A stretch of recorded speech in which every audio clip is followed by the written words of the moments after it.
आज सुबह से ही गुंजन का मन बहुत बेचैन हो रहा था। उसकी शादी को 2 साल हो चुके थे। वो अपने पति से बहुत प्यार करती थी।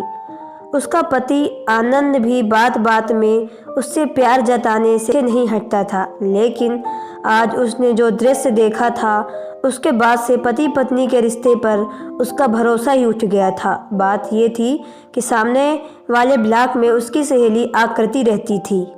वैसे तो वह आनंद के कॉलेज में पढ़ती थी, लेकिन आनंद से उसकी ज़्यादा बातचीत नहीं थी। फिर जब शादी के बाद गुंजन अपने पति के साथ इस फ्लैट में आई, तब जाकर आकृति ने उससे मेल जोल बढ़ाया और वह अब गुंजन की पक्की सहेली बन चुकी थी। आकृति उस शहर में नौकरी करने के सिलसिले में अकेले ही रहती थी और उसके माता पिता और भाई भाभी गांव में रहते थे। चूँकि आकृति सहेली थी तो अक्सर वो छुट्टी वाले दिन भी गुंजन और आनंद के साथ ही अपना सारा समय बिता लेती थी।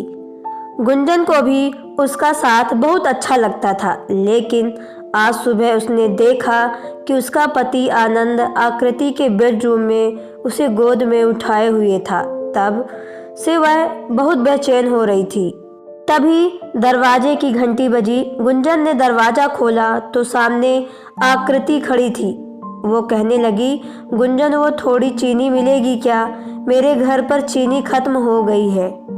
उसे देखकर गुंजन को बहुत तेज गुस्सा आया और वह कहने लगी कि तुम मेरे पति के साथ अपने बेडरूम में क्या कर रही थी? यह सुनकर आकृति 2 पल को खामोश हो गई। फिर अपने तेवर बदलते हुए बोली, तुम्हें इतनी छोटी सी बात समझ नहीं आती क्या?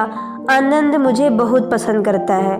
उसके घर वालों ने जिद करके तुम्हारी शादी उससे करवाई, लेकिन हम आज भी एक दूसरे के बिना अधूरे हैं और यह रिश्ता कभी समाप्त नहीं होगा। उल्टा अब तो आनंद तुम्हें छोड़कर मुझसे शादी करने के बारे में भी सोच रहा है।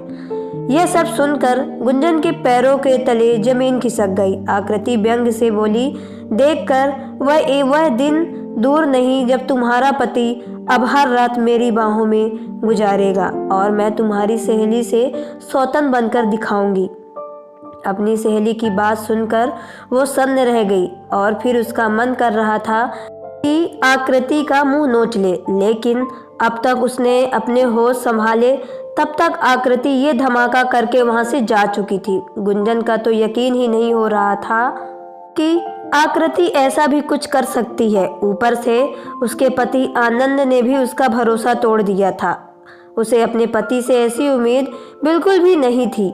वह जोर जोर से सिसकने लगी और सोचने लगी कि काश मैंने वह दृश्य अपनी आंखों से ना देखा होता। भले ही मुझे सच्चाई बाद में पता चलती, लेकिन कम से कम वह दृश्य मुझे पल पल इतना मारता नहीं। कैसे आनंद ने आकृति को अपनी गोद में उठाया हुआ था, उस प्यार की अधिकारिणी में थी, लेकिन आनंद अब और की परवाह करता है। यह सोच रही थी कि उसकी आंखों में आंसुओं की धार फूटने लगी।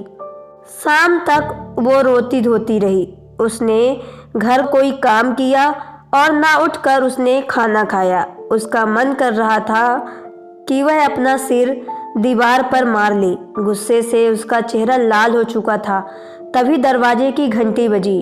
उसने घड़ी की ओर नज़र घुमाई तो शाम के 5 बज चुके थे। वह समझ गई कि आनंद ऑफिस से घर आ गया है। अब उसके क्रोध का केंद्र बिंदु एक झटके में ही आनंद की ओर घूम गया। वह लपक कर दरवाजे के पास गई और उसने दरवाजा खोल दिया। आनंद उसकी हालत देखकर हैरान रह गया। वह कहने लगा, यह क्या हुआ? तुम्हारी तबीयत तो ठीक है ना?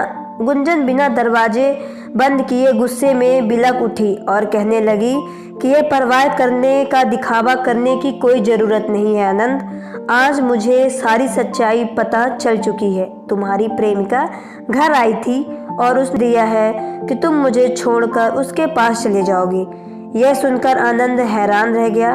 उसने सबसे पहले दरवाज़ा बंद किया और कहने लगा, यह क्या बकवास है? किसकी बात कर रही हो तुम? देखो, तुम्हें पता है ना कि मुझे ऐसा मजाक बिल्कुल भी पसंद नहीं है। गुंजन रोते हुए कहने लगी, मजाक तो मेरे साथ जिंदगी ने किया है। मैं क्या किसी के साथ मजाक करूंगी। अच्छा किया आनंद, तुमने मेरे रिश्ते का अच्छा मजाक उड़ाया है।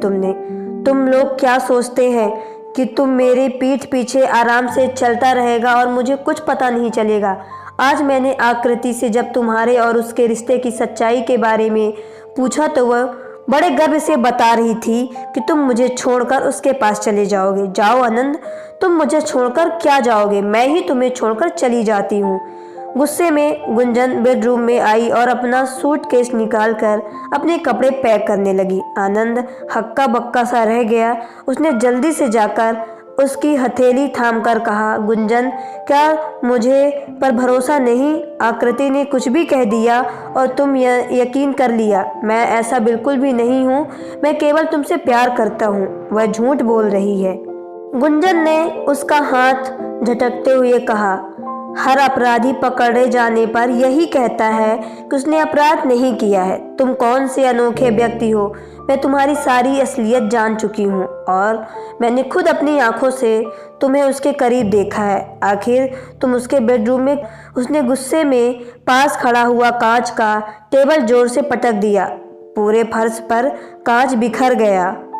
आनंद से पहले कभी अपनी पत्नी को इतने गुस्से में नहीं देखा था और बात भी गुस्से वाली ही थी। अगर किसी भी पत्नी को पता चलेगा कि उसका पति किसी और औरत के चक्कर में पड़ चुका है तो उसे गुस्सा आना तो स्वाभाविक ही है। आनंद अपना सिर पकड़कर बिस्तर पर बैठ गया और धीमे स्वर से बोला, देखो गुंजन, मैं नहीं जानता कि तुम्हारे मन में यह जहर कब घर में आ गया, लेकिन सच्चाई यही है कि मेरी ज़िंदगी में बस तुम ही। अब तुम्हें यह बात माननी है तो मानो, नहीं तो फिलहाल तुम्हें अपनी सच्चाई पर यकीन नहीं है तो दिला सकता हूँ। गुंजन गुस्से से बोली, मैंने सब कुछ अपनी आंखों से देखा है और आकृति की बातें, उनके बारे में तुम क्या कहोगी? तुम सच्चाई स्वीकार करने की हिम्मत नहीं रखते, इसलिए बातें बना रहे हो। मैं तुम्हारा काम आसान कर देती हूँ। तुम्हें ना तो सफाई देने की ज़रूरत है और ना ही अपना प्यार स्वीकार करने की ज़रूरत है। मैं तुम्हें हमेशा हमेशा के लिए खुद से मुक्त कर देती हूँ। बस मुझे अब ऐसे इंसान के साथ नहीं रहना। तुमने क्या सोचा था कि तुम यहाँ मेरा भी फ़ायदा उठाओगे और उधर आकृति के साथ एक करोगे? लेकिन ऐसा नहीं होगा। मैं कोई वस्तु नहीं हूँ और मैं अपने पति को किसी के साथ नहीं बांट सकती, इसलिए मैं तुम्हें छोड़कर जा रही हूँ। जाओ और जी लो अपनी ज़िंदगी और दोबारा कभी मुझसे बात करने की कोशिश भी मत करना। गुंजन के जाने के आधे घंटे बाद ही आकृति आनंद के घर आ धमकी। फर्श पर बिखरा हुआ कांच और टूटा हुआ आनंद का चेहरा देखकर आकृति मन ही मन मुस्कुरा उठी, लेकिन प्रत्यक्ष में वो अफसोस जाहिर करते हुए बोली, क्या हुआ आनंद? गुंजन तुम्हें छोड़कर चली गई ना? मुझे उससे ऐसी ही उम्मीद नहीं थी। आकृति को देखकर आनंद गुस्से से उठ खड़ा हुआ और कहने लगा, तुमने गुंजन से क्या कहा है? आकृति घबराते हुए कहने लगी, मैंने उसे कुछ नहीं कहा है। उल्टा वह मुझ पर दोपहर में आरोप लगा रही थी कि मैं तुम पर डोरे डाल रही हूँ। उसने मुझे सख्त हिदायत भी दी कि मैं तुमसे दूर रहूँ। मैं भी उससे नाराज हो गई। आखिर मैं अपने चरित्र के ऊपर इतना बड़ा लांछन कैसे सहन कर सकती हूँ? और देखो, अब तुम्हें छोड़कर भी चली गई। सच कहते हैं लोग, इस दुनिया में शक का कोई इलाज ही नहीं होता। यह सुनकर आनंद खामोश हो गया। आकृति उससे सहानुभूति दिखाते हुए बोली, मैं तुम्हारे दर्द को अच्छे से समझ सकती हूँ। पता नहीं गुंजन हमारे बारे में ऐसा गलत क्यों सोचने लगी है। मैं तो तुम्हें अच्छा दोस्त मानती हूँ और हमेशा तुम्हारी भलाई ही चाहती हूँ। मैं भला तुम्हारा घर तोड़ने की कोशिश क्यों करूँगी? आनंद सहानुभूति मिलते ही भावुक हो गया और रोने लगा।